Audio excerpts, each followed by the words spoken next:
Shalom. దేవుని పరిశుద్ధ నామానికి మహిమ ఘనత ప్రభావములు చెల్లినగాక.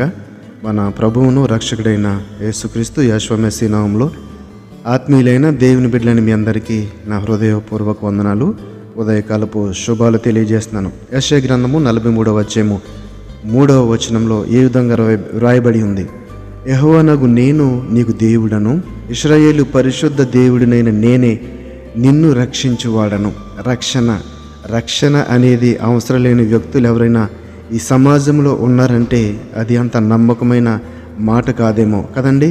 మనం ఈ లోకంలో ఈ యొక్క సమాజంలో జీవిస్తున్నప్పుడు ఒక ఆర్థిక సంబంధమైన విషయాల్లో మనకు రక్షణ అవసరం అవ్వచ్చు.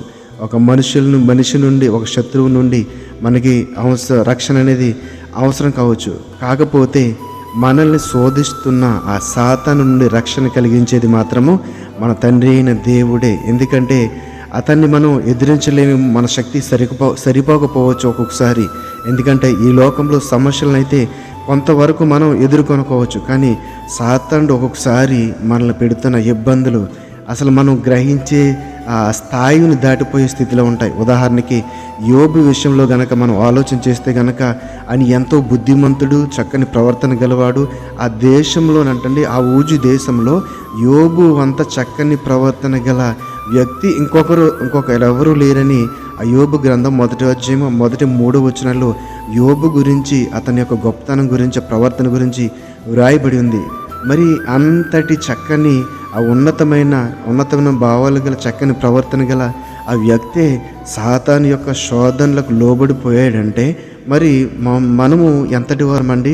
కాబట్టి ఇక్కడ రక్షణ అంటే మనము ఈ లోకసారముగా ఆలోచించే అవసరం లేదు. ఆత్మీయముగా ఆలోచన చేసినప్పుడు మన యొక్క ఆత్మను పరిశుద్ధంగా, పవిత్రంగా ఉంచుకుంటాకి ఆ యొక్క రక్షణ అనేది మనకి కావాలి ఖచ్చితంగా. కేవలము తండ్రి అయిన దేవుడు ఆయన ఉచితమైన కృప ద్వారా మాత్రమే ఆ యొక్క రక్షణ మనకి ఇచ్చాడు. ఏదో మన గొప్పతనాన్ని బట్టో నాకు రక్షణ కావాలని అడగటం ద్వారా కాదు. మనల్ని ఆ యొక్క ప్రణాళికలో తన యొక్క చిత్తంలో నడిపించడం అనేది ఆయన యొక్క ఉద్దేశము. ఆ యొక్క ప్లానింగ్కి, ఆ యొక్క చిత్తానికి అనుగుణంగా దేవాదులు మనం రక్షించాడు.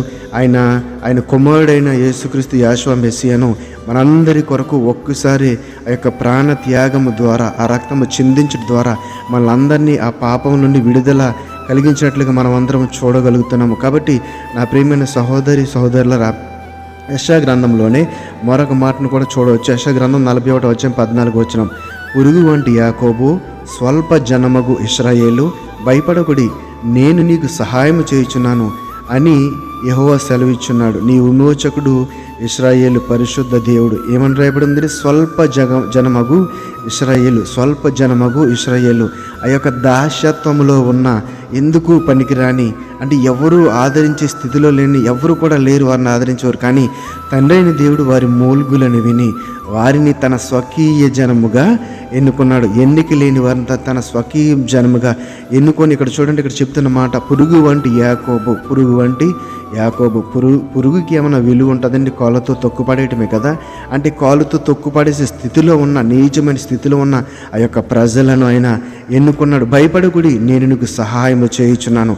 ఒకవేళ ఇటువంటి పురుగు హీనమైన స్థితిలో ఎవరైనా ఉంటే కనుక, సమాజం నుండి చేతికరించబడి నేను ఎందుకు పనికిరాని వాడిని, జనులు నన్ను నిందిస్తున్నారు, హింసిస్తున్నారు, నా మీద చెడ్డ మాటలు పలుకుచున్నారని ఎవరైనా ఆత్మలో అనుకుంటుంటే కనుక, మూలుగుచుంటే కనుక, బాధతో కృంగిపోతూ ఉంటే కనుక, ఇక్కడ చెబుతున్న ఈ మాట మిమ్మల్ని ఖచ్చితంగా ఆదరిస్తానని నేను నమ్ముచున్నాను. పురుగు వంటి యాకోబు, స్వల్ప జనము ఇశ్రాయేలు, భయపడకుడి, నేను నీకు సహాయము చేయుచున్నాను.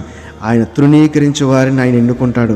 కాబట్టి ఆయన ప్రభువైన యేసుక్రీస్తు యెహోవా మెస్సీ కూడా ఈ లోకంలో సంచరిస్తూ ఆ శిష్యులను ఎన్నుకున్నాడు కదండి. మరి వారికి ఏమైనా డిగ్రీలు ఉన్నాయా, పిహెచ్డీలు ఉన్నాయా, వాళ్ళు ఏమైనా మాస్టర్సా? కానీ వాళ్ళందరినీ ఎన్నుకున్నాడు. జాలర్లను ఎన్నుకున్నాడు, వడ్రంగి పని చేసేవారిని.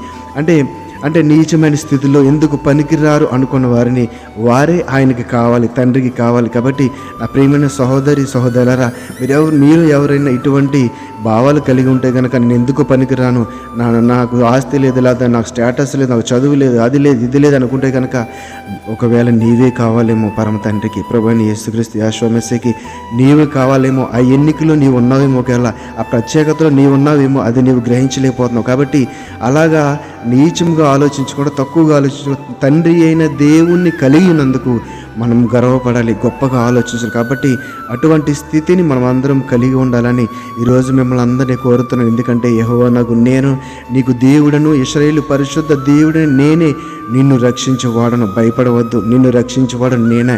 ఈరోజు ఈ మాటలు వినిచిన మీతో నాతో కూడా తండ్రి అయిన దేవుడు చెబుతున్న ఒకే ఒక మాట ఏంటంటే, భయపడవద్దు, మిమ్మల్ని రక్షించేవాడు వాడను నేనే. నీ యొక్క ఆస్తి నాకు అవసరం లేదు, నీ పిహెచ్డీలు, నీ డిగ్రీలు ఏం అవసరం లేదు, కానీ నీవు నాకు కావాలి.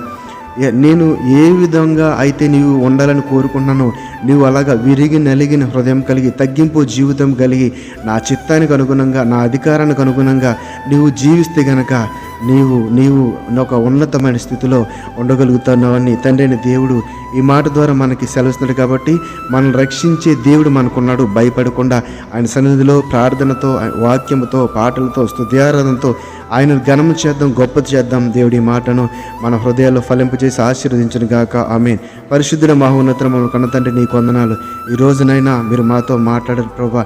భయపడవద్దు, మిమ్మల్ని రక్షిస్తాను అని, మీ ఆత్మను రక్షిస్తాను అని, సాతాను నుండి విడుదల కలిగిస్తానని, విమోచన కలిగిస్తానని, దురాత్మల నుండి విడుదల కలిగిస్తానని, చీకటి నుండి విడుదల కలిగిస్తానని మాతో మాట్లాడారు. నీ జీవపు వెలుగుతో మమ్మల్ని అందరినీ నింపి నీ కృపలో భద్రపరిచి నడిపించి ఆశీర్వదించమని నజరేయుడైన యేసు మెస్సీ నామములో ప్రార్థన అడిగి వేడుకొనుచున్నాము తండ్రి.